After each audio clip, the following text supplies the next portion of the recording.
আরকে dragon এক স্বপ্নবাজ ছেলের গল্প। সীতাকুণ্ড চট্টগ্রামের বাঁশবাড়িয়া এলাকার এক মধ্যবিত্ত পরিবারের ছেলে।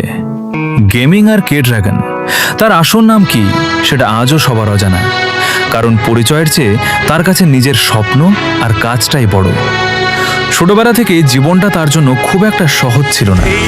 মধ্যবিত্ত পরিবারের সন্তান হিসেবে ছোট ছোট চাহিদাগুলো পূরণ করতেও তাকে অনেক সময় অপেক্ষা করতে হয়েছে।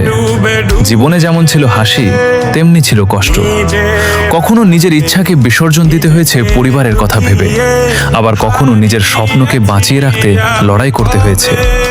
দিনের বেলায় দায়িত্ব, কাজ আর বাস্তব জীবনের ব্যস্ততা, আর দিনের শেষে যখন একটু সময় পাওয়া যায় তখনই শুরু হয় তার আরেকটি জগৎ।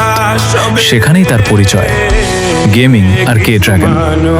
অনেকেই হয়তো ভাবে গেমিং মানেই শুধু সময় কাটানো, কিন্তু আর কে ড্রাগনের কাছে গেমিং ছিল নিজের ভেতরের চাপ, ক্লান্তি আর কষ্টকে কিছুক্ষণের জন্য ভুলে থাকার একটা জায়গা। ধীরে ধীরে সেই শখই পরিণত হয় ভালোবাসায়। তবে তার জীবন শুধু গেমের মধ্যেই সীমাবদ্ধ নয়। পেশাগত জীবনে সে একজন কোম্পানি এক্সপার্ট, নিজের দক্ষতা দিয়ে কাজ করে, দায়িত্ব পালন করে এবং নিজের ভবিষ্যৎকে আরও ভালো করার চেষ্টা করে যাচ্ছে। কাজের চাপ, পারিবারিক দায়িত্ব আর নিজের স্বপ্ন সবকিছু একসঙ্গে সামলানো সহজ ছিল না। অনেক রাত এসেছে যখন সবাই ঘুমিয়ে গেছে, কিন্তু আরকে ড্রাগন তখনও নিজের স্বপ্ন নিয়ে জেগেছিল। কখনো ভিডিও বানাতে গিয়ে সময়ের অভাবে থেমে যেতে হয়েছে, কখনো প্রত্যাশা মতো সাড়া না পেয়ে মন খারাপ হয়েছে, কখনো মনে হয়েছে আমি কি সত্যিই পারবো।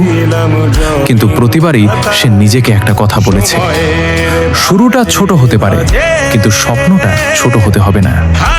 তার পথ এখনো শেষ হয়নি, বরং পথ চলা মাত্র শুরু। সীতাকুণ্ডের বাঁশবাড়িয়ার সেই মধ্যবিত্ত পরিবারের ছেলেটা হয়তো আজও খুব সাধারণ একজন মানুষ, কিন্তু তার চোখে রয়েছে অসাধারণ কিছু করার স্বপ্ন। সে জানে জীবনে টাকা পয়সা, পরিচিতি কিংবা জনপ্রিয়তা সবকিছুই একদিন বদলে যেতে পারে, কিন্তু পরিশ্রম আর স্বপ্নের প্রতি বিশ্বাস কখনো হারানো যাবে না।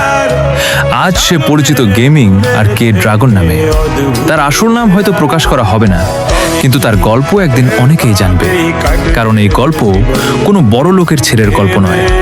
এটা একজন মধ্যবিত্ত পরিবারের ছেলের গল্প, যে কষ্ট পেয়েছে আবার হাসতেও শিখেছে, যে হেরেছে আবার উঠে দাঁড়িয়েছে, যে বাস্তব জীবনের দায়িত্ব সামলেও নিজের স্বপ্নকে বাঁচিয়ে রেখেছে।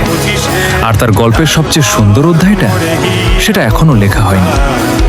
গেমিং আর কে ড্রাগন, স্বপ্ন যত বড়, সংগ্রামের গল্প তত সুন্দর।